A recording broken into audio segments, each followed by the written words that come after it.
ప్రియులారా, మీరు విశ్వసించే అతి పరిశుద్ధమైన దాని మీద మిమ్మల్ని మీరు పట్టుకోవచ్చు.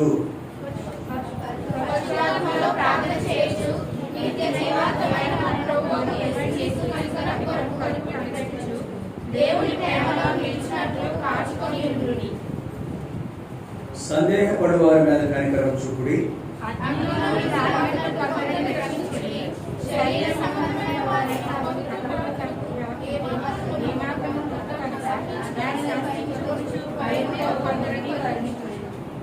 ప్రార్థన చేసుకుందాం.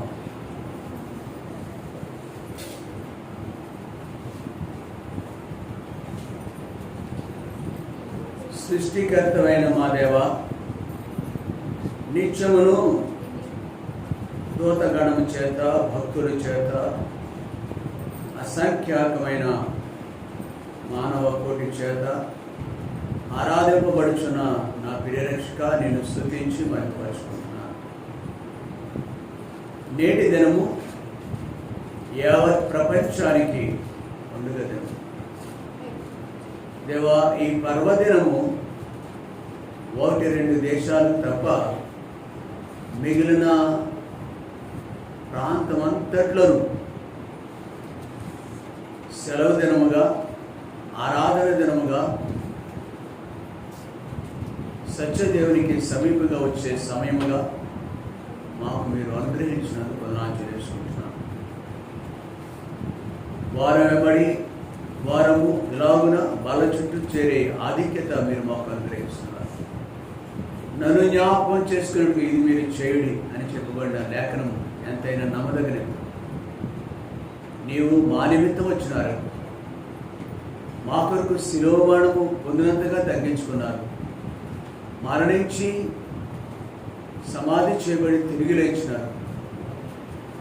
విజయోత్సాహంతో ప్రభా మీరు ఊరేగింపబడ్డారు. ఆ అనుభూతి, ఆ క్రమంలో మమ్మల్ని కూడా మీరు భద్రపరిచారు. మేమును సిలువ వేయబడాలి, సమాధి చేయబడాలి, తిరిగి లేచిన అనుభవం మేము కలిగి ఉండాలని సత్యమును మాకు నేర్పించినందుకు వందనాలు. అవును, వాటి కృపకు పాత్రలుగా చేసినందుకు నేను స్తుతిస్తూ, వాళ్ళను సమీపించిన అలవాటుగా ఆచారంగా కాదు కానీ దేవా, గ్రహిస్తూ భయంతో వణుకుతో సత్యమును ఆధారం చేసుకుని నీ పరిశుద్ధమైన బలలో పాలు పొందడానికి సహాయం కోరుతూ సమకూర్చిన సంఘాన్ని బట్టి ఉన్నారు. ఇంకనూ అనేకులు నేటి దినంలో కూడా నీ మందిరానికి రానివారు ఉన్నారు. కొందరు సంకుచిత భావాలు, కొందరు దుష్టునికి దూతలేమో, మరికొందరు బలహీనులేమో, ఏది ఏమైనా మరికొందరు అనారోగ్య పరిస్థితులేమో, వృద్ధాప్యమేమో, రావాలనే ఆశ ఉంటుంది కానీ ఇది ప్రభు దినమని వారు ఎరుగుదురు, కానీ వృద్ధాప్యము వాళ్ళని బంధించింది. దేవా, ఏ విషయతను కొందరు దేవుని మందిరానికి దూరం ఉన్నారు, వారిని క్షమించమని మాకు ఇచ్చిన తరుణాన్ని బట్టి వందనాలు చెల్లించుకోండి. దాసుని పూర్తిగా నీ వశంలో వచ్చాను. త్వరగానే నాకు కృప ద్వారా దేవా నీ పనిలో పారిభాగస్థితిగా చేశావు. సత్యమును నాకు నేర్పిస్తున్నారు. అటు తిరిగి సత్యమును ఇతరులకు చెప్పవలసిన బాధ్యతను నాకు వివరిస్తున్నందుకు వందనాలు చెల్లించుకోండి. దేవా, నీ శిలువ చాటును మరుగుపరచండి. నీ రక్త ప్రోక్షణ కింద నన్ను తీసుకొస్తూ మీరు హెచ్చవస్తున్నది నేను మరుగున ఉండాలి, మీరు మహిమపరచబడాలా. ఈ దీనుడి ద్వారా దేవ మీరు నిత్యం ఘనపరచబడాలని మీరు ఉద్దేశించినందుకు ఆచరించుకోండి. ఘనత మహిమ ప్రభావాలు ఇంకా ఆరోపించుకోండి. యేసునామమును స్తుతించి ప్రార్థించి వేడుకుంటున్నాం తండ్రి.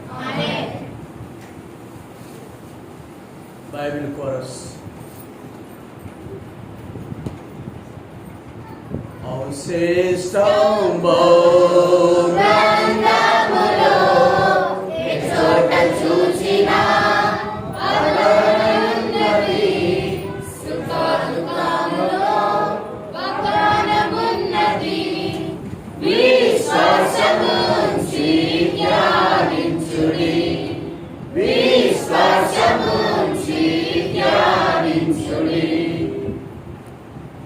మనం చదివిన ఈ లేఖనంలో గత వారము ప్రియులారా మీరు విశ్వసించే అతి పరిశుద్ధమైన దాని మీద మిమ్మల్ని మీరు పట్టుకోవాలి అని సత్యాన్ని మనం మనస్కరించినాం. ప్రభునందు విశ్వసించుడు ద్వారా ప్రభు పిల్లలుగా మార్చబడ్డా మనం. అంతేకాదు మనకు ఒక స్థాయి దేవుడు అనుగ్రహించినాడు. అతి పరిశుద్ధమైన అనుభూతి గుండా అతి పరిశుద్ధమైన అంతస్తులు కూర్చోబెట్టాడు. కేవలము ఆయన విశ్వసించుడు ద్వారా అతి పరిశుద్ధమైన ఒక మెట్టు, ఒక ఆత్మీయ అంతస్తు దేవుడు మనకు అనుగ్రహించినాడు. ఇది మొదటి సత్యం పోయిన వారం మనం గ్రహించింది. రెండవది, మనము ఈ అతి పరిశుద్ధమైన దాని మీద మిమ్మల్ని మీరు కట్టుకోవాలి. అయితే అట్లాంటి ఇంజనీరింగ్ స్కిల్స్ మనకి ఏమీ లేవు, కానీ అంత విద్యాబుద్ధులు మనకు లేవు, కానీ ఆత్మీయంగా ఇల్లు కట్టుకోవటానికి, భూ సంబంధం ఇల్లు కట్టుకోవటానికి పలువురు సహాయం చేస్తారు. అయితే ఈ ఆత్మ సంబంధమైన ఇంటిని కట్టుకోవటానికి మనకు తప్పగా దేవుడే నిర్మాణకుడైనాడు. హెబ్రీయులకు రాసిన పత్రిక 3వ అధ్యాయం 3వ వచనం అనుకుంటా, చూద్దాం. హెబ్రీయులకు రాసిన పత్రిక 3వ అధ్యాయం 3వ వచనం. ప్రతి ఇల్లును ఎవడైనా ఒకరి చేత కట్టబడును, సమస్తమును కట్టినవాడు దేవుడే. కాబట్టి ప్రతి ఇల్లు ఎవడైనా ఒకరి చేత, ఇది భౌతికమైనవి. కానీ ఇక్కడ మాత్రం ఆటలో కూడా దేవుని యొక్క సహాయం హస్తం ఉంటుంది. ఈ విషయంలో మాత్రం ఆత్మీయ ఇంటి విషయంలో మాత్రం irrespective of the age and other things, మిగిలినవేమీ వీటికి సంబంధం లేకుండా ప్రతి వ్యక్తి యొక్క ఎవరైతే క్రీస్తు అనే బండ మీద తమ పాదాలు నిలిపి ఉన్నారో, అడుగులు స్థిరపరచబడవు, అట్టి ప్రతి వ్యక్తి యొక్క జీవితము దేవుని చేత నిర్మింపబడాలి, కట్టబడాలి. ఇది రెండవ సత్యం. మొదటిది, అతి పరిశుద్ధమైన అనుభూతి గుండా అనుభవంలోకి వచ్చినాం. మనం పరిశుద్ధత అనే మాటను ఉచ్చరించడానికి శక్తి, అధికారం కలిగి ఉన్నాం. కాబట్టి మన జీవితాలు అతి పరిశుద్ధమైనవి. రెండవది, దేవుడు దేనికి శిల్పియు నిర్మాణకుడై ఉన్నాడు, ఆయన చేత మనము మన ఇల్లు, ఆత్మీయ ఇల్లు కట్టబడుతూ ఉన్నది. అది రెండు. అది ఎలా కట్టబడాలి అనేది ఫిలిప్పీలకు రాసిన పత్రిక 4వ అధ్యాయం 8వ వచనంలో ఆ ఆలోచన, దేవుని యొక్క ఆలోచన, మన ఇల్లు కట్టబడే విషయంలో దేవుని యొక్క ఆలోచన ఏమైనది? సహోదరులారా, ఏ యోగ్యత అయినను అన్ని ఆపేసాయి, బ్యాటరీ డౌన్ అయిపోయింది. ఏ యోగ్యత అయినను నిప్పైన ఉండిన ఎడల ఏవి సత్యమైనవో, ఏవి మాన్యమైనవో, ఏవి సత్యమైనవో, ఏవి మాన్యమైనవో, ఏవి న్యాయమైనవో, ఏవి పవిత్రమైనవో, ఏవి రమ్యమైనవో, ఏవి ఖ్యాతి గలవో, ఇవి ఎవరికి ఉందండి? ఈ విచక్షణ, దీనిని గ్రహించే స్థితి ఎవరికి ఉంది? మరలా వచ్చినట్టే వేయచ్చు. ఈ దృక్పథంలో మన జీవితాలు లేవు.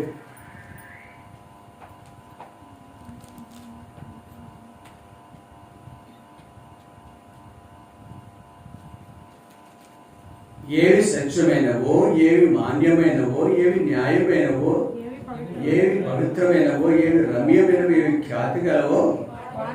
సాధారణంగా ఇవి ఇహపరలోకాలు యోగ్యమైనవి, కానీ మనుషుల యొక్క దృష్టి ఇలాంటిది కాదు. వీటి మీద ధ్యాస ఉండదు.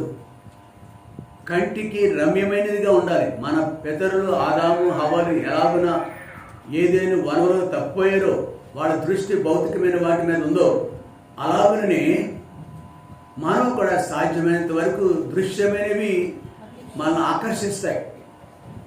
దృశ్యమైనవి మనం బహుగా సమీపంగా తీసుకెళ్ళిపోతూ ఉంటాయి. అయితే అలాగ కాకుండా మనము ఈ ఫిలిప్పీ 4:8 వచనం ప్రకారం మన జీవితాలు ప్రభువులో కట్టబడాలని దేవుని యొక్క ఉద్దేశం. ఇది రెండవది. పోయిన వారం మన పాఠాన్ని రివ్యూ చేస్తున్నాం. మూడవది,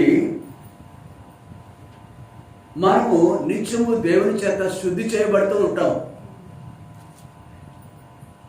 ఈ కట్టబడే ఇల్లు ఆయన మహిమార్థంగా, మీ దేహము దేవుని యొక్క ఆలయం అని మీరు ఎరుగరా? మన జీవితాలు ఆయన కొరకు కట్టబడుతున్నాయి. ఉదాహరణకు ఒక్కొక్కరు ఒక ఇల్లుగా భావించవచ్చు. లేదు, మనందరం ఒక ఇల్లు అనుకుందాం. ఒకరు సిమెంటు, ఒకరు మెటల్ అయితే, ఒకరు ఇసుక అయితే, ఇట్లా ఒక్కొక్క వస్తువు ఒకరైతే ఆయా స్థానాల్లో మనం దేవుడు వాడుకుంటాడు. ఒక్కొక్కడి ఇల్లు కట్టడంలో ఎలా ఆయా పదార్థాలు, మెటీరియల్స్ ఉపయోగపడతాయో మనం కూడా మన స్థానంలో ఉంటాం. ఇటుక వలె ఒకరు ఉంటారు, ఇసుక వలె ఒకరు ఉంటారు, మరి రాయి వలె కొందరు ఉంటారు. అయితే ఇది కట్టువాడు మాత్రం ఎవరు? దీనికి కట్టువాడు దేవుడు, నిర్మాణకుడు దేవుడే. కాబట్టి ఆయనకి ఇష్టం వచ్చిన. అయితే అదే సమయంలో ఈ మేస్త్రి దగ్గర, కట్టువాడు నిర్మాణకుడి దగ్గర సహజంగా కొన్ని ఆయుధాలు ఉంటాయి. ఆయుధాలు అతనికి సహాయపడతాయి. ఆ కొలకర్ర ఉంటుంది ఒకటి, ఆ మట్టం అంటారు, మట్టపు గుండె ఒకటి ఉంటుంది, దాన్ని తూకం వేస్తే తొక్కకు గుండు. ఇట్లాంటి ప్రతిదీ కూడా వాటిని ఉపయోగించి ఎలాగో ఒక ఇల్లు కట్టబడుతూ ఉంటుందో అలాగే మన దేవుని దగ్గర కూడా ఆయుధాలు ఉన్నాయి. వాటిలో 1-2 అంటే ఈ ఆయుధాలు ఉంటాయని బైబిల్ చాలా చోట్ల రాయబడింది. మట్టపు గుండె ఉంటుంది, లేకపోతే మట్టం ఉంటుంది అని రాయబడింది ఆయా స్థలాల్లో. ఇక్కడ మాత్రం జకరియా గ్రంథంలో మనం చూస్తాం పోయిన ఆదివారం. ఎస్. కాబట్టి మలాకి గ్రంథం 3వ అధ్యాయంలో 2-3 వచనాలు చదవండి ఒకసారి. అయితే ఆయన వచ్చి దినమును ఎవరిని సహింపగలరు? ఆయన అగుపడగా ఎవరు ఓర్వగలరు? ఆయన కంసాలి అగ్ని వంటి వాడు. కాబట్టి మనలను శుద్ధి చేస్తూ, మనలను సరిచేస్తూ, మనలను కోరిన రీతిగా, ఆయన కోరిన రీతిగా మలుచుకుంటూ. కొంచెం కరెంట్ లేదు, లేట్గా వచ్చిన వాడు మన్నించండి, అడ్జస్ట్ అవ్వండి. సాధారణంగా మధ్యకాలం కరెంట్ ఎప్పుడు పోలేదు, ఈవేళ తప్ప. ఈవేళ విశేషం ఏంటంటే బయట చాలా హడావిడి ఉంది, ఫంక్షన్స్ జరుగుతున్నాయి. అక్కడ కరెంట్ బాగా ఖర్చు అవుతుంది. ఇది తట్టుకోలేవు. ఏంటవి? ట్రాన్స్ఫార్మర్ తట్టుకోలేవు, ఫెయిల్ అయిపోతాయి, అవసరం కాలిపోతూ ఉంటాయి. దానికోసం కరెంటు వాళ్ళు ఏం దిక్కులేక పరిస్థితి ఏం లేదు. ఏ ప్రభుత్వమైనా ఇలా చేస్తుంది, ఆ ప్రభుత్వం ఈ ప్రభుత్వం అని కాదు, ఇదేని అదే కాదు. సరే, మన దగ్గరికి వచ్చేద్దాం. అందుకే ఆ ప్రభావం మన మీద పడింది. కాబట్టి ఆయన దగ్గర ఉన్న 2 ప్రధానమైనవి. ఒకటి కంసాలి వాని యొక్క అగ్ని లేక కొలిమి ఉంటుంది. రెండవది బట్టలను ఉతికే శుభ్రం చేసే సబ్బు. అది ఎవరైనా కావచ్చు. నేను ఆ పని చేస్తాను, నీవు కూడా అదే పని చేస్తావు. అది అతని దానికి ఒక పేరు పెట్టారు. వ్యక్తి ఎవరు వెతుకుతాడో ఆ ఉతికే వ్యక్తికి నేనైతే నాకు ఆ పేరు చెందుతుంది. కాబట్టి ఇలాగున మనలను సరిచేస్తూ చక్కబరుస్తూ యోగ్యంగా తను ఉపయోగించుకోవాలని దేవుని యొక్క ఉద్దేశం. ఈ విషయాలు మనం పోయిన వారం చూస్తాం. ఇప్పుడు మనం 2వ మాట కొరకు వెళ్దాం. 2వ మాట ఇక్కడ ఈ భాగంలో చూస్తే 2వ మాట పరిశుద్ధాత్మలో, అది తర్వాత ధ్యానం చేద్దాం. దాని తర్వాత మాటకి వెళ్దాం. నిత్య జీవాత్మైన చాలు. నిత్య జీవార్థమైన మన ప్రభువు యేసుక్రీస్తు కనికరం కొరకు we were entertained.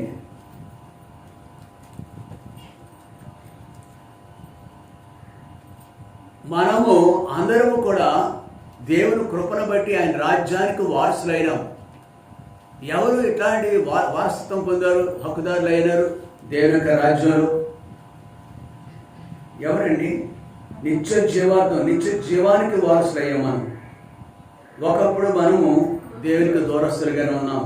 కానీ ఇప్పుడు దేవుని కృప ద్వారా చూడండి, మా రోమిలికి రాసిన పత్రిక 6వ అధ్యాయము 6వ అధ్యాయం 17వ వచనం. మీరు పాపమునకు దాసులై ఉంటారు గాని ఏ ఉపదేశ క్రమమునకు మీరు అప్పగింపబడిద్దరో దానికి హృదయపూర్వకముగా లోబడిన వారై పాపము నుండి విమోచింపబడి నీతికి దాసులైతే. ఎవరు ఈ జీవార్థమైన నిత్య జీవార్థమైన నిత్యత్వం కొరకు ఉద్దేశింపబడిన వ్యక్తులుగా మార్చబడ్డారంటే ఒకప్పుడు పాపమునకు దాసులై ఉన్నాము. కానీ ఏ ఉపదేశ క్రమమునకు మీరు అప్పగింపబడతారు దానికి హృదయపూర్వకంగా లోబడి వారి పాపం నుండి విమోచింపబడి నీతికి దాసులైంది. తద్వారా మనము ప్రభువుకు సమీపస్తులైనాము. మనం అంతేకాదు 22వ వచనంలో ఇప్పుడు పాపం నుండి విమోచింపబడి దేవునికి అప్పుడు దాసులే ఇప్పుడు దాసులమే. ఎలా దాసులు? అప్పుడు పాపానికి దాసులు, ఇప్పుడు దేవునికి నీతికి దాసులు. ఎంత వ్యత్యాసం ఉందండి. ఇంట్లో మనం పని చేసుకోవటానికి ఒక యజమాని దగ్గర పని చేయడానికి తేడా లేదా? నీకు స్వాతంత్రం ఉంది. ఇంట్లో ఇష్టమైనప్పుడు చేయొచ్చు, కష్టమైతే మానేయచ్చు. కానీ అక్కడ మాత్రం అలా కుదరదు. యజమానికి ఎప్పుడు పిలిచిన చిత్తం ప్రభు అనవలసిందే. కాబట్టి అలాంటి దాస్యం అది నిన్ను పట్టి పీడించి పిప్పి చేస్తుంది, నాశనం చేస్తుంది. దాని యొక్క ఉద్దేశం అది, పాపం యొక్క ఉద్దేశం. పాపం అనొచ్చి జీతము మరణము. కాబట్టి ఆ దుస్థితిలో నుంచి దేవుడు నిన్ను నన్ను విడుదల ఇవ్వాలని ఉద్దేశించడం మాత్రమే కాదు, విడుదల పొందిన మనము 22వ వచనంలో దేవునికి దాసులైనందున పరిశుద్ధం కలిగినదే మీకు ఫలము, దాని అంతము నిత్య జీవము. అది పరిశుద్ధ అనే గతంలోనే మనం చూసుకున్నాం. అయితే అంతేకాదు నిత్య మానవు నుండి జీవులను దాటాము, చీకట్లో నుండి వెలుగులోకి వచ్చినాము. అలాగే నీతికి దాసులైనాము, పరిశుద్ధులుగా మార్చబడినాం. అతి పరిశుద్ధమైన మెట్టు మీద మనం కట్టబడుతూ ఉన్నాం, రాయి మీద మనం కట్టబడుతూ ఉన్నాం. అయితే ఇక్కడ విమోచింపబడిన మనము, అలాగే విడుదల పొందిన మనము నిత్య జీవునకు వారసులైనాం. ఎంత గొప్ప భాగ్యం అండి. నిజానికి మనిషి గురించి బైబిల్ అంతట్లో కూడా ఆది కాండం వరకు ప్రకటన గ్రంథం వరకు కూడా మానవ జీవితం ఎంత అల్పమైనదో, కొంతసేపు కనబడి అంతలోనే మాయమైపోయే నీటి ఆవులు అంటువాడు. ఉదయమున రెపరెపలాడుతూ ఉంటుంది, పచ్చగా ఉంటుంది, నవనవలాడుతూ ఉంటుంది. మధ్యాహ్నమున ఎండకు వాడిపోతుంది, ఎండిపోతుంది. గాలి విచ్చిగా తన స్థానాన్ని ఇది నీ స్థితి. ఒక గడ్డి గురించి కాదు మాట్లాడింది. సర్వశరీరులు గడ్డి అయి ఉన్నారు అని లేఖనం సెలవిస్తుంది. గడ్డి గురించి కాదు మాట్లాడింది. యూ అండ్ ఐ, నీవు నేను, మనమందరం, మన బ్రతుకులు ఎలాంటివి. ఈ సత్యం ఎరుగక ఏమనుకుంటాం? నేను ధనవంతుడను, నేను ధనవృద్ధి చేసుకున్నాను, ఎలా అనుకుంటా ఉంటాం. మా ప్రకటన గ్రంథం 3వ అధ్యాయం 18వ వచనం ప్రకారం, ప్రకటన 3:18 ప్రకారం ఏమనుకుంటాం తెలుసా? మనం నీవు ధనవృద్ధి చేసుకున్నట్లు నీవు దౌర్భాగ్యుడును, దిక్కుమాలిన వాడును, దరిద్రుడును, గుడ్డివాడును. ఇది ఈ ఫీలింగ్స్. నిజస్థితి అది, నిజస్థితి అక్కడ చెప్పబడింది. ఇప్పుడు ఏమనుకుంటాం మనం? నేను ధనవంతుడను, ధనవృద్ధి చేసుకుంటున్నాను. అవునా కాదా? కొద్దిపాటి కలిస్తే కలిగి ఉంటే చాలు మనకి. ఓ మాదిరి లేదు, ఒక ఇల్లు కాదు, 2, 4, 5 ఇట్లాంటి ఇల్లు కూడా కలిగి ఉన్నవాళ్ళు చాలామంది ఉంటారు.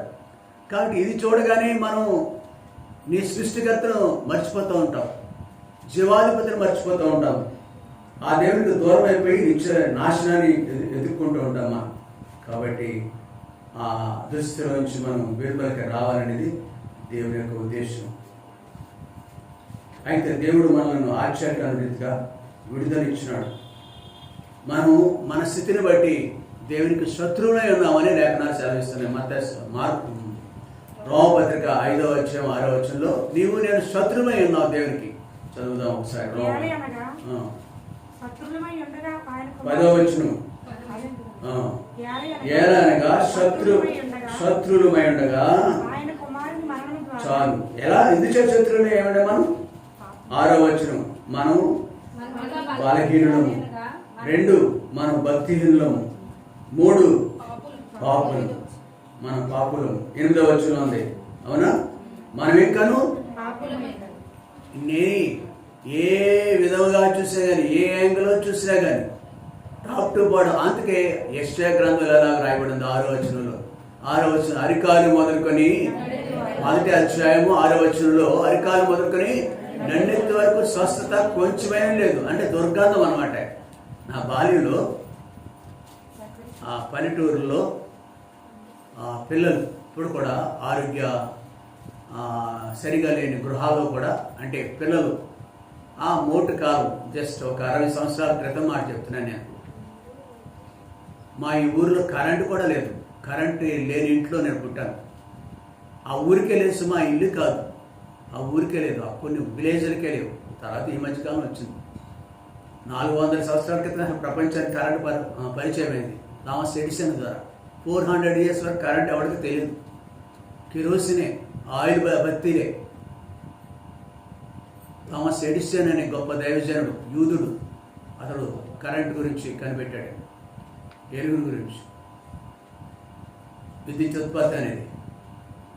ఆ పిల్లలు నేను 10-12 సంవత్సరాల వయసులో, ఇంకా 5-6 సంవత్సరాల పిల్లలు ఎలా ఉండేవారంటే ఈ వ్రేళ్ళు ఉంటాయి ఇళ్లలోనే. హాస్టల్ పిల్లలకి ఎలా వస్తాయి ఈ వ్రేళ్ళు, 5 వేళ్ళు, ఈ గుత్తి ఉంది ఈ మధ్యలో ఉంటాయి. ఈ విడిపోయినాయి. ఇవి పూర్తిగా తాపి పని చేసే వాళ్ళు కాళ్ళు చేతులు ఎలా పాలిపోతాయి, పాలిపోయి ఉంటాయి. పూర్తిగా తినేస్తూ ఉంటాయి అన్నమాట. తాపి పనులు, సిమెంట్ పనులు ఉంటాయి. ఆ చిన్నపిల్లలకి కొంతమంది ఇళ్లలోనూ గృహాల్లో లైట్ అక్కడ దక్కలేదే, ఆ పక్క లైట్ అక్కర్లేదు, ఆ పక్క లైట్లు వేయదు, ఈ లైట్లు చాలు. అటు నుంచి గోడంతో వెలుగు వస్తుంది. కాబట్టి ఇవి విడిపోయి బ్రేళ్ళ మధ్య ఈ స్కిన్ కురుపులు, పూర్తిగా కురుపులతో అక్కడ దుర్గంధం వచ్చేసింది. అమ్మా నాన్న వ్యవసాయదారులు శ్రద్ధగా పిల్లల పట్ల ఉండదు. రెక్కాడితేనే కానీ డొక్కాడదు వాళ్ళకి. అది పరిస్థితి. దుర్గంధం 1-2 కురుపులుంటే వ్యక్తికి ఇట్లాంటి బిడ్డల దగ్గర దుర్గంధం వచ్చేదన్నమాట. వాసన వచ్చేస్తుంది. What about you and I? తెల్లని బట్టలు వేసుకుంటున్నాం మనం, రంగు బట్టలు పులుముకుంటున్నాం మనం, కట్టుకుంటున్నాం మనం. మన జీవితాలు అంతరంగం ఎట్లా ఉంటుందో తెలుసు. అంతరంగం దేవుని దృష్టికి ఎలా ఉందో తెలుసు. చదవండి 6వ వచనం, మొదటి అధ్యాయం. అరికాలు మొదలుకొని తల వరకు స్వస్థత కొంచెమేను లేదు. ఇవి గాయములు, దెబ్బలు, పచ్చి పుండ్లు, చాలు. పచ్చి పుండ్లు అవి. మీరు చూస్తుంటారో లేదో కానీ నేను మాత్రం కళ్ళారా చూస్తాను. గతంలో ఈ హాస్టల్స్, ఇప్పుడున్న ప్రస్తుతం హాస్టల్ కంటే, ప్రభుత్వ హాస్టల్ కంటే గతంలో ఒక 50 సంవత్సరాలు 60 సంవత్సరాల క్రితం మాట చెప్తున్నాను నేను, హాస్టల్స్ ఉండేవి. ఆ హాస్టల్లో కనుక పిల్లలు కనుక ఉంటే కనుక ఆడ పూర్తిగా శరీరం అంతా కూడా గజ్జి, తామర లాంటి దుర్గంధంతో ఉండేవాడు అనమాట. వాళ్ళంతా కూడా బలహీనులు, ఆర్థికంగా బలహీనులైన పిల్లలు అక్కడ చదువుకునేవారు. అట్లా చదువుకునే ఐఏఎస్ అయిన వాళ్ళు ఉన్నారు. ఐఏఎస్ ఆఫీసర్స్ అయ్యారు కష్టపడి చదివి. అయితే బాహ్యమైన 1-2 గాయాలే దుర్గంధం ఎంత జరుగుతుంటే అంతరంగం పూర్తిగా పాడైపోతే నువ్వే అలా ఉన్నామండి. I'm so and so. నాకు డిగ్రీలు ఉన్నాయి, నాకు సామాజిక వర్గం ఉంది, నాకు ధనధాన్యాలు ఉన్నాయి. ప్రకటన గ్రంథంలో ఎన్నో వచ్చిన 17వ వచ్చిన నేను వృద్ధి చేసుకున్నాను, ధన వృద్ధి చేసుకున్నాను, ఇలా ఉన్నాను అలా ఉన్నాను చెప్పు. నువ్వు దిగంబరవి, దిక్కుమాలవాడు, దరిద్రుడు అని ఎరుగక, చాలు ఎరుగక ఈ సత్యం ఎరగాలి మనం. ఈ పరిస్థితిలో ఉన్న వ్యక్తిని దేవుడు చూసి ఈ లవ్డ్ us. ప్రేమించాడు మనం. యెషయా గ్రంథము 38వ అధ్యాయంలో, యెషయా గ్రంథము 38వ అధ్యాయంలో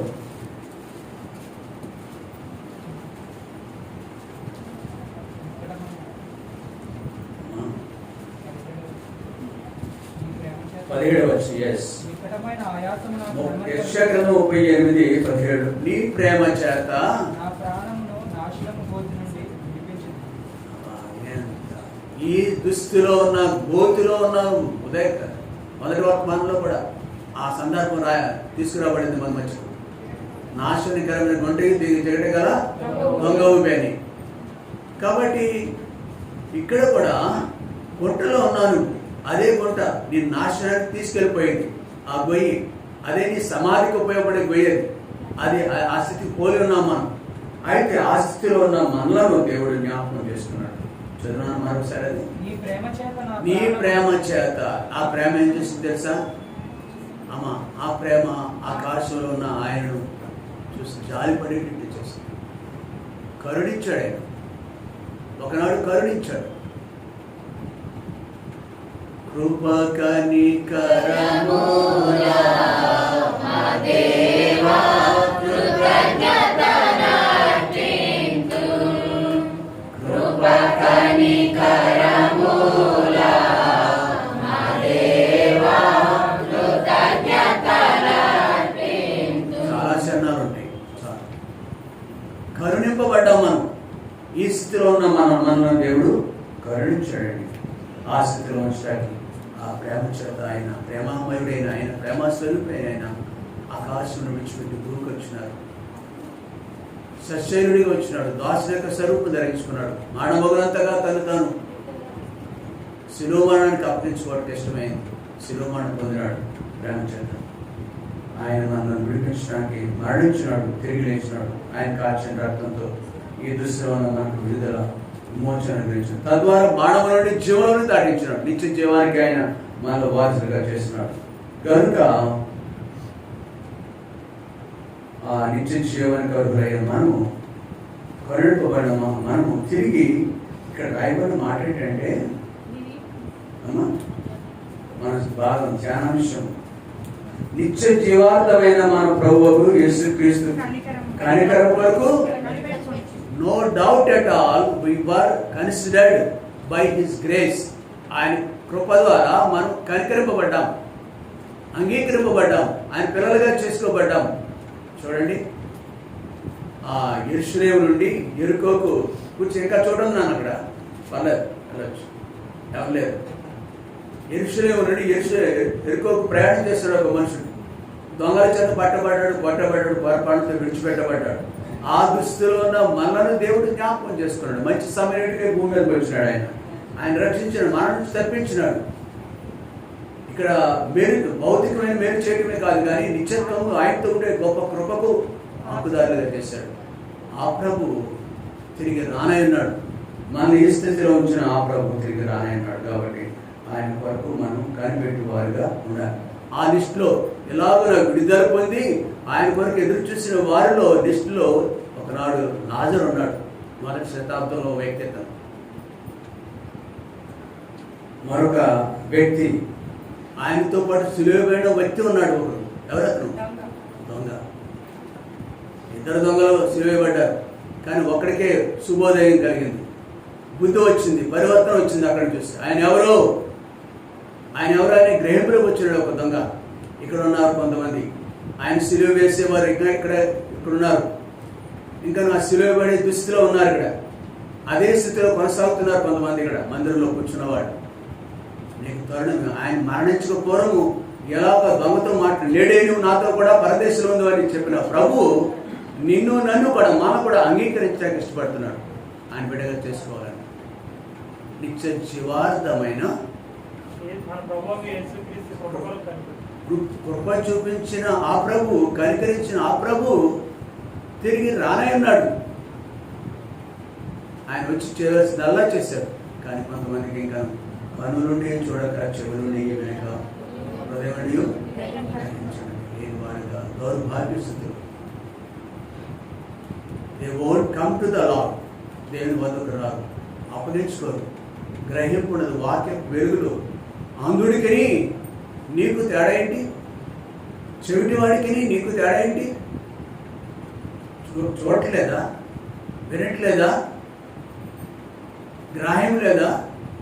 పని చేయట్లేదా? చచ్చిపోయినాయా అవయవాలు, నాడు నవనాడులు? నీతో మనతో మాట్లాడుతున్నాడు బాబు. నీవు ఇంకా దొంగగా ఉన్నావు. ఆయన హింసించే దొంగ నువ్వే, ఆయన సిలువ వేసిన వ్యక్తివి నువ్వే. ఇప్పుడు కాదు, రేపు నా స్నేహము, నా స్నేహితులు, ఇంకా నా సరదాలు, ఇట్లాంటివన్నీ చూస్తున్నాను. నిత్య జీవార్థముగా నన్ను నిత్య జీవానికి వారసులుగా చేయలేని ప్రభు ఆశిస్తున్నాడు. అయితే నువ్వేమంటావు? నేను అప్పించుకుంటావా? లాజరు ఎంత దీనస్థితి అని నీతిమంతుడిగా జీవించాడు, మరణించాడు. అబ్రహాం రొమ్మున అనుకున్నాడు. అక్కడ ఉన్న లాజరును చూసినాడు ఇంకొకడు, అతనితో కలిసి ఉన్నాడు, తన ఇంటి ముందే ఉన్నాడు, ధనవంతుడు. లాజరు ఇంటి ముందే ధనవంతుడు, ధనవంతుడు ఇంటి ముందు లాజరు. బహుశా లాజర్కి ఏ చెట్టు కింద ఉండుంటాడండి, వీధిలో ఉండుంటాడు.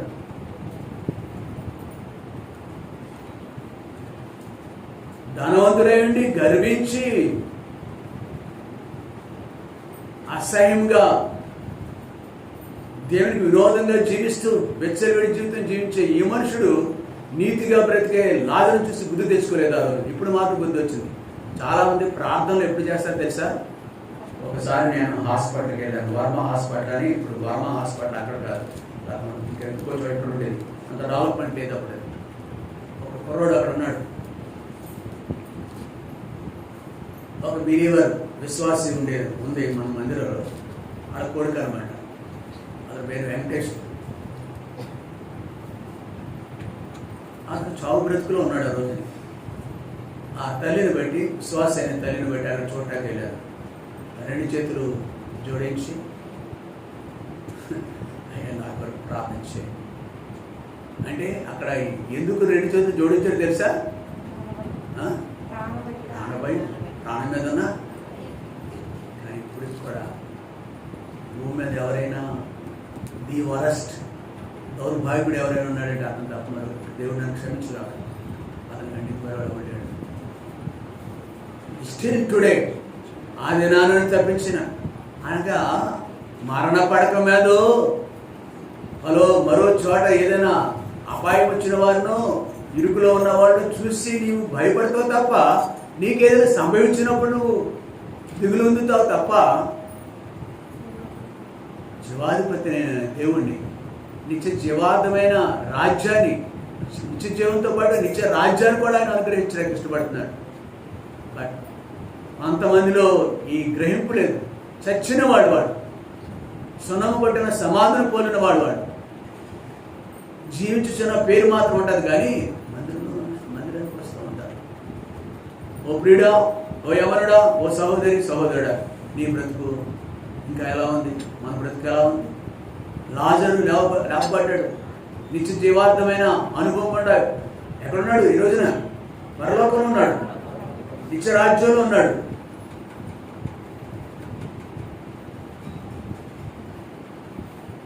దొంగ ఆ రోజే పరదేశులు ప్రభుతో పాటు, ప్రభు వెళ్ళాడు పరలోకానికి, ఆయనతో పాటు ఉన్నాడు. జీవితం అంతా అలాగే గడిచింది. కానీ ఒక రోజు వచ్చింది, ప్రభు నేను పాపని ఆ శిలువ మీద ఉండగానే ఒప్పుకున్నాడు, ప్రభు నన్ను క్షమించయ్యా, మాకు ఆ బరోదానికి నాకు ఇది చెందిన, ఇది తగులు కానీ శిలువ ఇట్లాంటి శాపగ్రస్త మరణం తగులు కానీ మాకు, నీకు మాత్రం నువ్వు పరిశుద్ధుడు, నువ్వు దేవుని కుమారుడు, నువ్వు సజీవుడైన దేవుడు అనే సత్యాన్ని ఎరిగినాడు. కాబట్టి ఆ క్షణమే రక్షింపబడ్డాడు. ఈ క్షణం ఓ శనికి లాస్ట్ గడియం లేదు, రేపు లేదేమో మనకి, నీకే కాదు నాకు కూడా రేపు లేదు మనకి. నేడే రక్షణ, ఇదే దినం, ఇదే మిక్కిలి అనుకోసం. కాబట్టి ఎప్పుడైనా మనం దేవుడికి అప్పగించుకుంటే మంచిది. ఒకనాడు లాజరు, ఒకనాడు ఖచ్చితంగా ఆ మనుషుడు మార్చండి. మూడో వ్యక్తిని కూడా చూడొచ్చు, నిత్య జీవార్థమైన రాజ్యానికి హక్కుదారు. సమరయ స్త్రీ, ఎలాంటి స్త్రీ? సమరయ స్త్రీ యేసు ప్రభు దర్శించినప్పుడు ఆమె యొక్క స్త్రీ సహజ స్థితి ఎలా ఉంది? కానీ ఇప్పుడు దేవుని దగ్గరికి వచ్చింది. ఆమె కూడా ఎక్కడ తెలిసే 10వ శతాబ్దంలో వాడాడు. ఇలా ముగ్గురు కూడా యేసు ప్రభు బ్రతుకున్న సమయంలో స్వయంగా ఆయన డీల్ చేసిన వ్యక్తులు. ఆయన మాట్లాడే వ్యక్తులు. యుగాంతంలో ఉన్నాం మనప్పుడు, అపాయకర దినాలు దుర్దినాలు ఉన్నాం. ఆయన ఎక్కడికైనా రావచ్చు, కనిపెడుతూ ఉండాలి మనం. He may come at any time. నేను వెళ్తున్నాను, వస్తానని చెప్పినాడు ఆయన. అయితే నీవు నేను మార్చుకున్నాం మన జీవితాలు. ప్రభు తెలుసుకున్నాము. ప్రభు మమ్మల్ని క్షమించేయ, దయతో క్షమించు. కీర్తన గ్రంథంలో 46వ అధ్యాయంలో 10వ వచనం. కీర్తన 46:10. ఊరకుండి మీరు జస్ట్ నమ్ముకోండి చాలు. మీ జీవితం, మీ కుటుంబ జీవితం మీరు, మీ వ్యాపారం మీరు, మీ పనులు మీరు చేసుకోవచ్చు. ఊరకుండి నేనే దేవుడిని అని చాలు. నేను మిమ్మల్ని కలుస్తాను ఒక దినాన్న. ఎవరు కనికరింపబడతారు? రోమిలకు రాసిన పత్రిక, రోమపత్రిక 9వ అధ్యాయం, రోమ 9.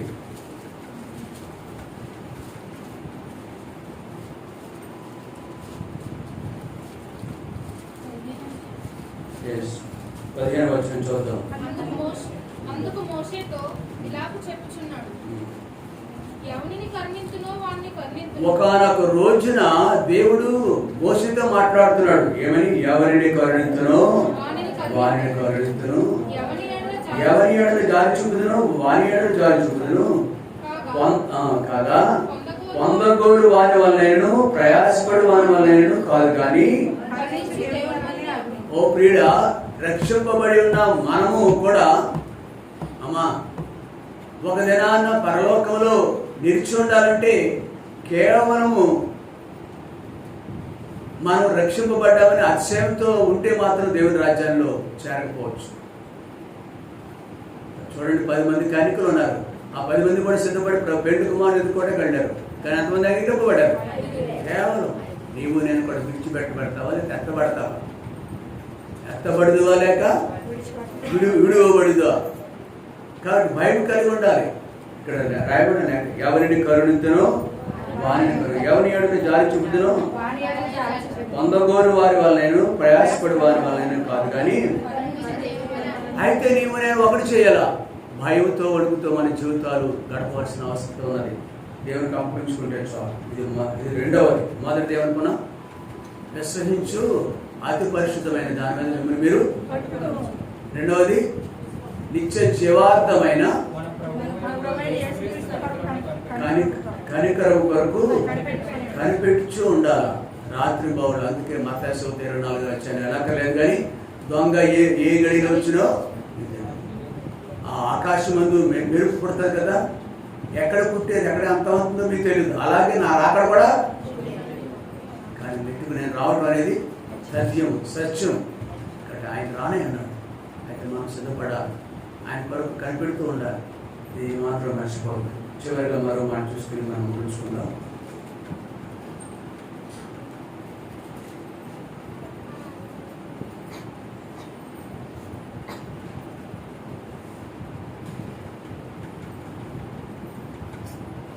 తర్వాత మాట, దేవుని ప్రేమలో నిలిచినట్లు కాచుకొనియుండుడి. దేవుని ప్రేమలో నిలిచినట్లు we were enjoyed the love of Christ. మనం దేవుని ప్రేమ రుచి చూస్తున్నాం. రుచి చూసి ఎరిగితిని యెహోవా ఉత్తముడనియు.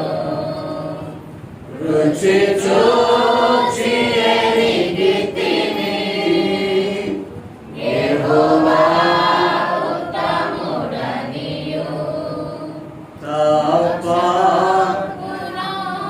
జయించి నేనుడనైతిని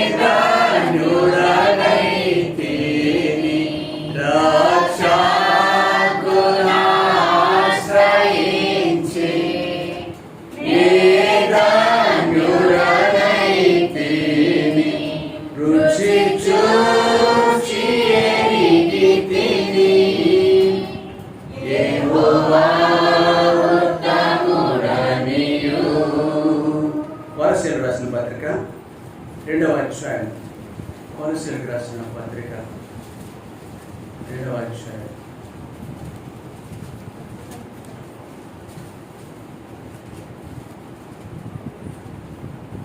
13 వచనం. మరియు అపరాధముల వలనను శరీరమందు సొన్నది పొందకుండుట వలనను మీరు మృతులై ఉండగా దేవుడు రూపకమైన ఆజ్ఞల వలన మన మీద రుణముగాను మనకు విరోధముగాను నిన్న పత్రమును మేకులతో సిలువకు కొట్టి దాని మీద చేవరాతను తీసివేసి మనకు అడ్డము లేకుండా దాన్ని ఎత్తివేసి మన అపరాధములన్నింటినీ క్షమించి ఆయనతో కూడా మిమ్మల్ని జీవింపజేసాను. ఆయన ప్రధానులను అధికారులను నిరాయుధులుగా చేసి శిలువ చేత జయోత్సాహంతో వారిని పట్టి తెచ్చి బాహాటముగా వేడుకతో కనపరిచారు. చాలండి. దేవుడు మన పక్షాన చూపిన ప్రేమ ఎట్టిదో ఎరిగాము మనం. ఆయన ప్రేమ ఎరిగినామా?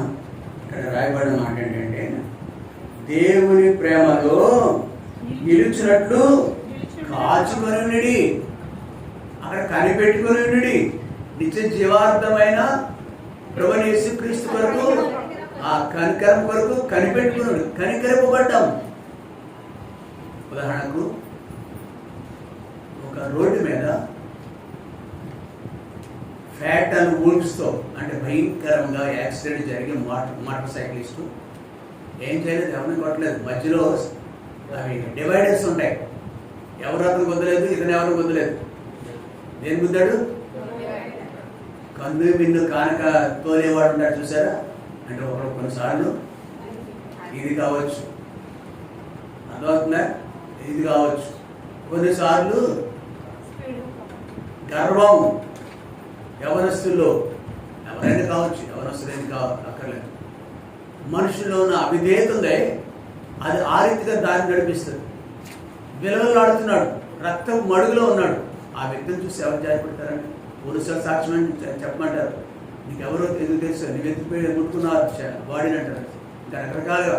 కాబట్టి నేను ముట్టుకోండి, ఎవరు అంటారు అయ్యో అంటే రోడ్డు మీద వేలేసుకుంటారు తప్ప ఎవరు సాహసించారు. అంత దుస్థితిలో ఉన్న మనలను దేవుడు చూసి came right from the heaven to the earth. ఆకాశంలో ఉన్న ఆయన మనల్ని చూసి జారిపడ్డాడు. ఆకాశంలో ఉన్న ఆయన మనం చూసి, ఆయన ప్రేమ ఎంత గొప్పదండి. ఆయన ప్రేమ ఎంత గొప్పది. నిన్ను చూసి నన్ను చూసి జారిపడ్డాడు. మనిషిని మంచివారి కొరకు సైతం ఒకటి చనిపోవుట అరుదని బైబిల్లో ఉందండి.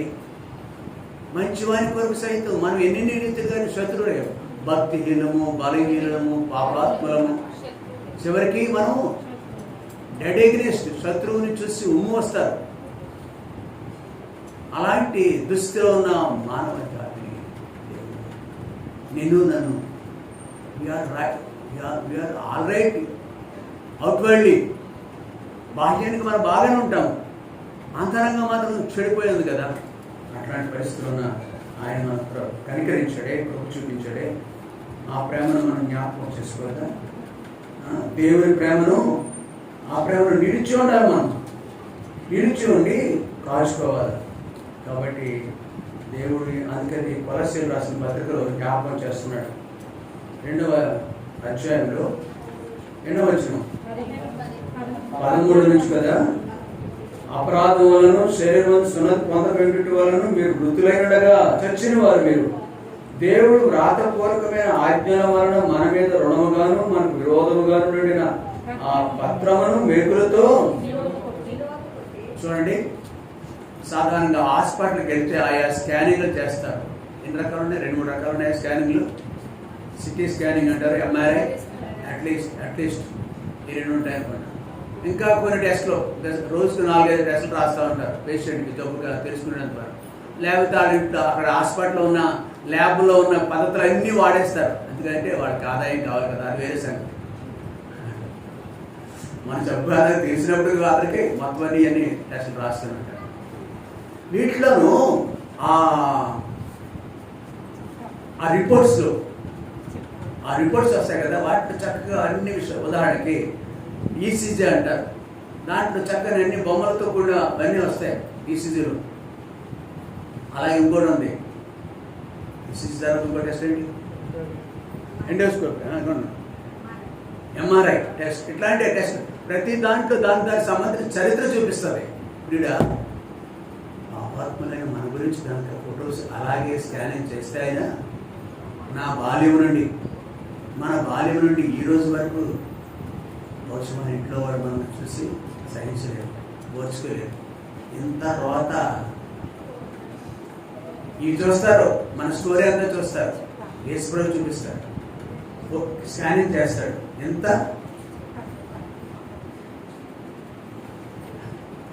ఎంత రోత! దేని బట్టి? స్కానింగ్ రిపోర్ట్లు, అంతరంగ స్కానింగ్లు యేసుప్రభు గారిని తీసుకుని మనం ముందు పెడితే అట్లాంటి వ్యక్తులను ఆయన జ్ఞాపకం చేసుకున్నాడే. అంత రోతకుడు ఆయన దేవుడు మనం ప్రేమించాడు, మనకు విరోధంగా, అందుకే రాయబడి మాట దేవుడు వ్రాతపూర్వకమైన ఆజ్ఞల వలన మన మీద రుణముగాను మనకు విరోధముగాను. It is written already. ఈ క్షణం వరకు కూడా రాయబడి ఉంది. దేవుని ఆజ్ఞలు చెప్తూ ఉంటాయి, ఈ విధంగా తప్పిపోతున్నాడు ఈ మనుషుడు, నిలబడి ఈ వ్యక్తి కూడా ఎలాగున్నాడు, బాహ్యానికి ఎలాగున్నాడు, కానీ ఇతని యొక్క అంతర్గత స్థితి ఇలాగుంది.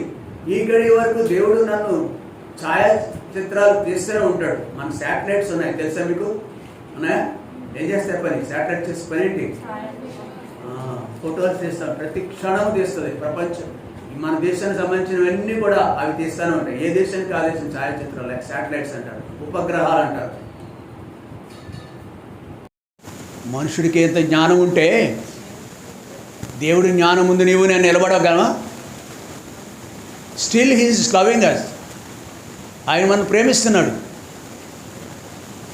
ఎంతటి ఘోర స్థితిలో ఉన్నప్పటికీ. మనుషుని యొక్క దృష్టి అంతరంగ స్థితిని బట్టి వస్తువులను అంచనా వేస్తూ ఉంటారు. దేవుని యొక్క దృష్టి ఎంత ఉన్నతమైనదండి, అంత అమూల్యమైనదండి. అప్పుడు నిన్ను నన్ను చూస్తున్నాడు,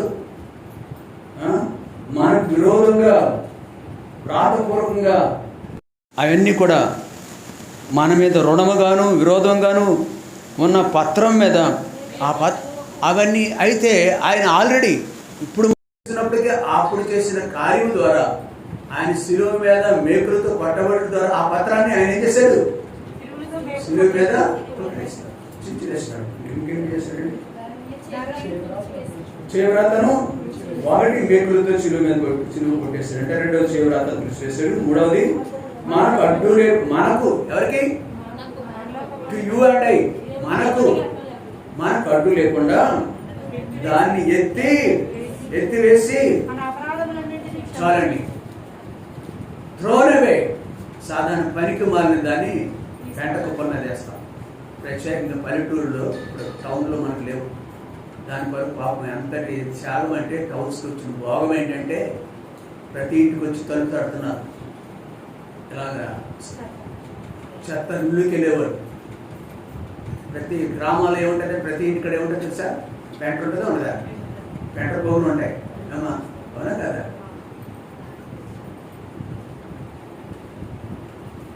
మనకంత చెత్త ఉంది, పెంట ఉంది మన దినపడ. దాన్ని ఏం చేశాడు దేవుడు? కనిపిస్తున్నదని, మనకు విరోధంగా కనిపిస్తున్నదని ఏం చేశాడు? పారవేశాడు. స్టిల్ ఎవ్రీడే ఆయన పని అదే. మున్సిపాలిటీ పని చేస్తున్నాడు ప్రతిరోజు. ఆయన మన ఇళ్ళకి వస్తున్నాడు చూడండి, బండి తోసుకుంటూ ఆ పని చేస్తున్నాడు, ఇప్పుడు కూడా చేస్తున్నాడు. ఎంత ప్రేమిస్తున్నాడు! ఓ యేసుని ప్రేమ ఎంతో మహనీయము, ఆకాశ తారా పర్వత సముద్రముల కన్న గొప్పది. ఆకాశ తారా పర్వత సముద్రముల కన్న గొప్పది. ఆ ప్రేమ మీద అవుట్ ఆఫ్ హిస్ లవ్, ఈ రోతనంతటిని భరించటం, మన కొరకు చనిపోవటం, మనం ప్రేమించడం అనేది ఆయన ప్రేమ, ఆయన గొప్పతనం రుచి చేస్తుంది. కీర్తన గ్రంథము వేదానికి వెళ్ళక్కర్లేదు. లూకాసు వార్త 23వ అధ్యాయం, లూకాసు వార్త 23వ అధ్యాయం అవి 3.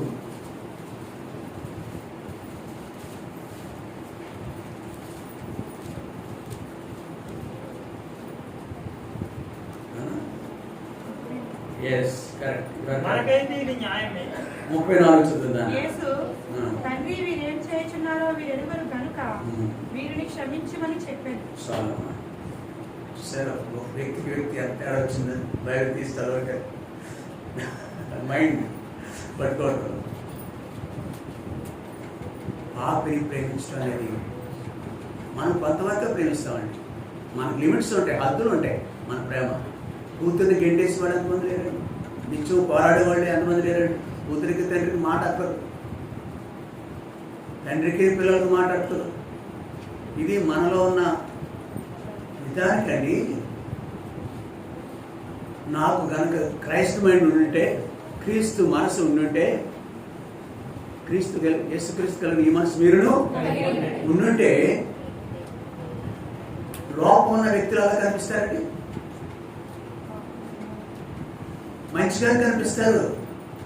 సహిస్తాము, భరిస్తాము, కాపురం కొనసాగిస్తాము. మేబీ షీ ఆర్ హీ, పురుషుడైన స్త్రీ అయిన కాపురం కొనసాగిస్తారు వాళ్ళు. ఇప్పుడు ఎవరు? ప్రేమను ఎరిగిన వాళ్ళు, క్రీస్తు ప్రేమను. ప్రభు ఒకనాడు ఈయన ఏం చేశాడంటే, మనల్ని ఎంత ప్రేమించాడంటే, యేసు అంటున్నాడు ఆయన 34:23-34, తండ్రి వీరు ఏం చేస్తున్నారు మీరు ఎరుగరు కనుక వీరిని. తెలీదా? తల మీద ముళ్ళ కిరీటం పెట్టిన ఆ మనుషులు తెలీదా? ఆయన రక్తం ఓడుతుంది మనుషులు కొండ, ముఖం కొండ, శరీరం అంతా నాలుగు చాలా మంది దున్నబడిని కొరడాలతో కొడుతున్నారు. బట్ట ఏమి నూలిపోకూడదు, శరీరం మీద ఏమి లేదు, కేవలం అంగవస్త్రం తప్ప. యేసు ప్రభుకి రక్తం అంతా కారుతూనే ఉంది. బైబిల్ సాక్ష్యం ఇస్తుంది. సెలయేలు వడే, నాగడి చాలా వడే ఆయన శరీరం అంత రక్తాలతో దున్నబడింది, రక్తం కారుతుంది. సురూపమైన సొగసైన లేదు, బైబిల్ సాక్ష్యం ఇస్తుంది. వాళ్ళకి తెలియదా? చూడట్లేదా? కలర్ చూశారు కదా, కానీ దానికి ఏం లేదు, హృదయం లేదు.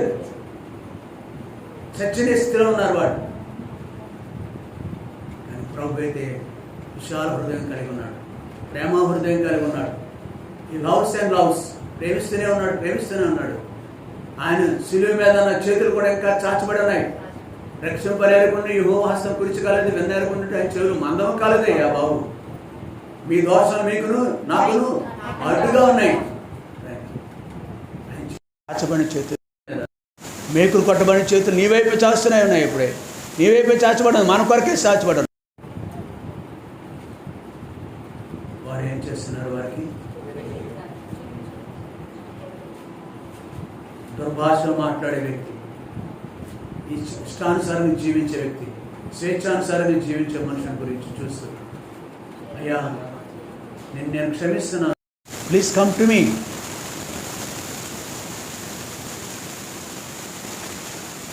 ఏ మనుషుడితో మాట్లాడుతున్నాడు? తీసుకునే మనుషుడితో మాట్లాడుతూ నేను క్షమిస్తున్నాను. వాళ్ళు ఏం చేస్తున్నారు వాళ్ళకి తెలీదా?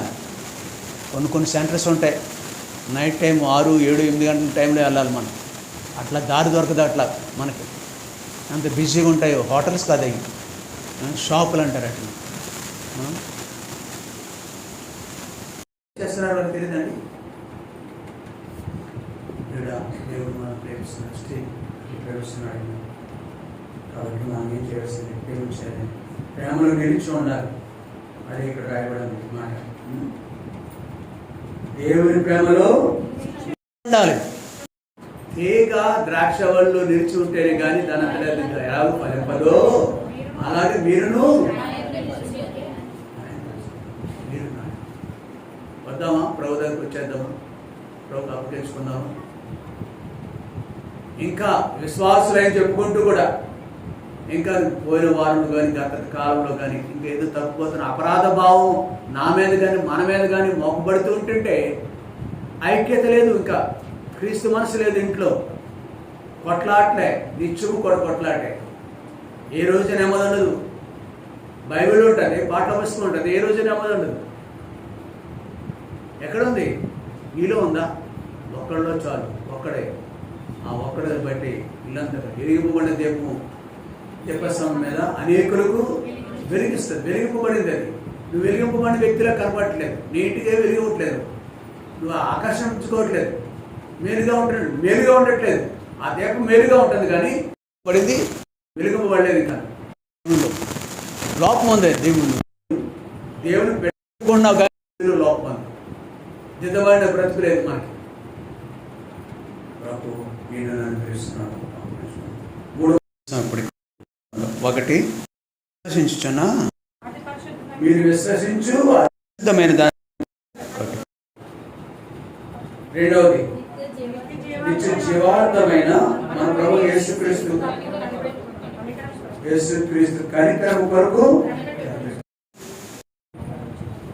ఆయన మన కనికరంతో చొప్పున మన రాజ్యాన్ని తీసుకెళ్తారు.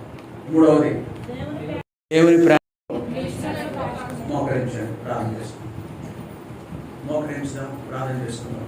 వాళ్ళ దగ్గర ప్రార్థన చేయవలసిన సహోదరులు వాళ్ళ దగ్గర అందించే సహోదరులు దయతో సహకరించండి. చేతులు శుభ్రం చేసుకొని